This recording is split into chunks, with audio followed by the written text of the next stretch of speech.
The government has lied to us before. They lied to us about who actually shot President John F. Kennedy. And then they lied to us about what really happened on the destroyer Maddox in the Gulf of Tonkin that started the Vietnam War. 3 North Vietnam PT boats unleash a torpedo attack against the Maddox. Events afterwards showed that our judgment that we'd been attacked that day was wrong. And not that long ago, He's got him. He's got him. He's got him. they lied to us about weapons of mass destruction that got us into a war in Iraq. So why should we believe what they tell us about HIV and AIDS? First, the probable cause of AIDS has been found, a variant of a known human cancer virus. We hope to have the vaccine ready for testing in approximately 2 years. Thank you, Secretary. Especially when the man who claims he discovered HIV lied about that too, and then lied on the patent application for the HIV tests, which paid him more than $1 million.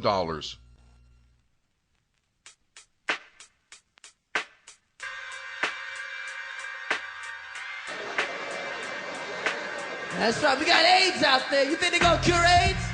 No, they can't even cure athlete's foot. They ain't curing AIDS, shit. They ain't never curing it. They ain't never curing it. Don't even think about that shit. They ain't curing it because ain't no money in the cure.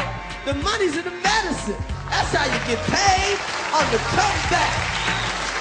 That's how a drug dealer makes his money on the comeback. That's all the government is, a bunch of motherfucking drug dealers on the comeback. They ain't curing no AIDS. That's all it is. That's all it is. You think they gonna cure AIDS? They still mad at all the money they lost on polio. Curing AIDS, shit, that's like Cadillac making a car that lasts for 50 years. And you know they can do it, but they ain't gonna do nothing that fucking dumb. Shit, they got metal on the space shuttle that could go around the moon and withstand temperatures of up to 20,000 degrees. You mean to tell me you don't think they can make an El Dorado with a fucking bumper don't fall off?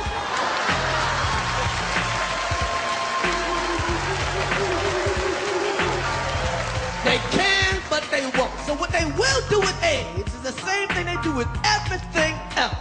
They will figure out a way for you to live with it. But they don't cure shit, they just patch it up. Get you to the next stop so they can get more of your money. That's right, they ain't gonna cure it. Hopefully, in our lifetime, that's right, you're gonna see somebody go, yo man, you weren't at work yesterday, what's up? Hey, my AIDS is acting up. You know when the weather get like this, my AIDS just pop up. But I took some Robitussin, I'm fine now.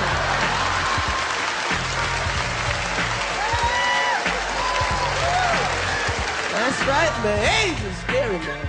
I took the AIDS test, passed it, got 65.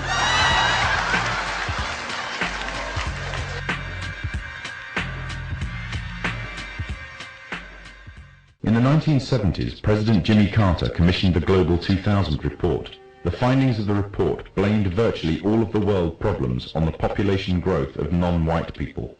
The report went on as far as recommending the elimination of at least 2 billion people in third world nations off the face of the earth by the year 2000 in order to restore Western supremacy.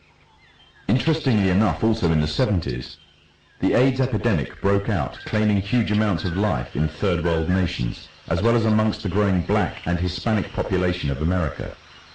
It was said that the virus originated from green monkeys in Africa and was later passed on to the local population through either acts of bestiality or through consuming them as food. From there on, AIDS spread like wildfire across the African continent and later on to the rest of the world, claiming millions of lives. However, the story was just a smokescreen. On June 2nd, 1988, the Los Angeles Times published an article refuting the idea that the human AIDS virus originated from green monkeys. It uncovered evidence that the DNA composition of AIDS was totally inconsistent with that of green monkeys. In fact, it could be proven that the AIDS virus could not be found anywhere in nature and could only have ever survived in the human biological system. If the virus did not exist anywhere in nature, the question is raised as to where exactly the virus all of a sudden stemmed from. On July the 4th, 1984, the New Delhi newspaper in India called The Patriot published an article making the first detailed charges of AIDS as being a counter-biological warfare agent.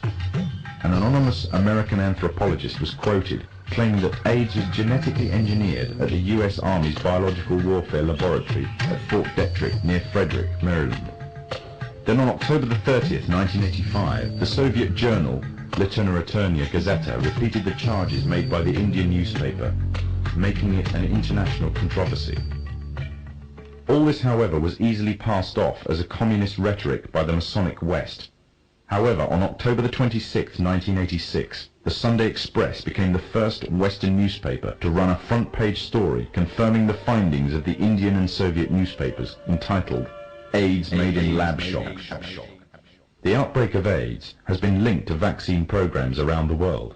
The internationally respected London Times newspaper published an article at the front-page story on May 11th, 1987 entitled Smallpox Vaccine Triggered AIDS. The article establishes a direct correlation between the smallpox vaccine administered by the World Health Organization to an estimated 50 to 70 million people in different Central African countries and the subsequent outbreaks of AIDS in those regions. The World Health Organization is the medical wing of the United Nations. The evidence suggests that AIDS is a genetically engineered virus spread through vaccination programs in third world countries, germ warfare against the innocent and the weak, aimed at eliminating an entire populace off the face of the earth. AIDS is nothing other than the modern-day final solution, and all of this for the purpose of installing an economic policy that would give complete global domination to the Masonic West. However, for the Freemasons' economic domination on its own is not enough. In order to have Masonic governments at the head of global union, under complete Masonic control, an economic union may suffice, but to keep it there, they would need a military union, and that union would be none other than the UN.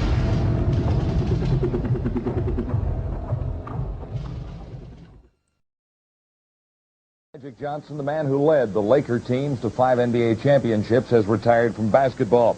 Johnson's reason for leaving the game is a positive test for the HIV virus, but he does not have AIDS and it is not life-threatening. Today's announcement sent an incredible shock through the entire sports world. Because of the HIV virus that I have attained, I will have to retire from the Lakers today. I just want to make clear, first of all, that I do not have the AIDS disease, because I know a lot of you want to know that, but the HIV virus. My wife is fine. She's negative, so no problem with her. I plan on going on, living for a long time, bugging you guys like I've always have. So you'll see me around. I plan on being with the Lakers in the league. Hopefully David will have me for a while. And going on with my life. I just want to say that I'm going to miss playing. And I will now become a spokesman for the HIV virus, because I want people and young people to realize that they can practice safe sex.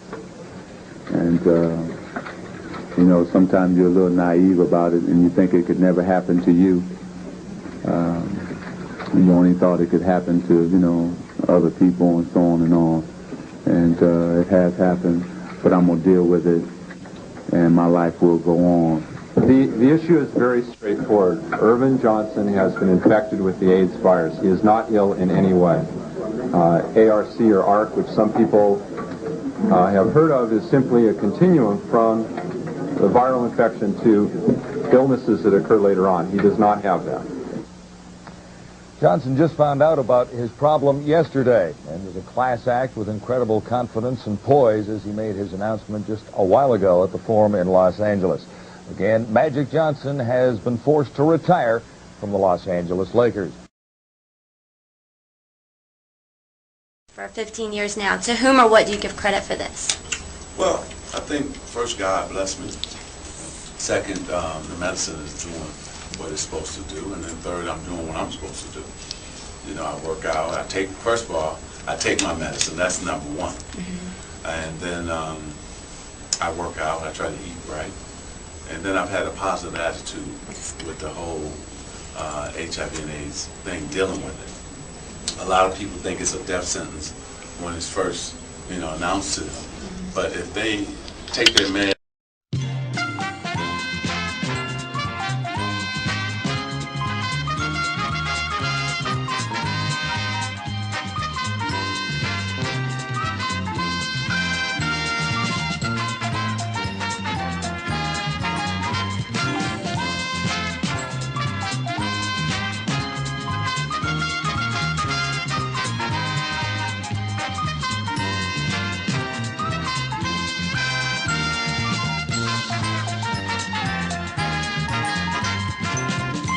I work out, I try to eat right.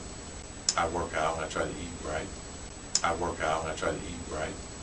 And then I've had a positive attitude with the whole HIV and AIDS thing, dealing with it.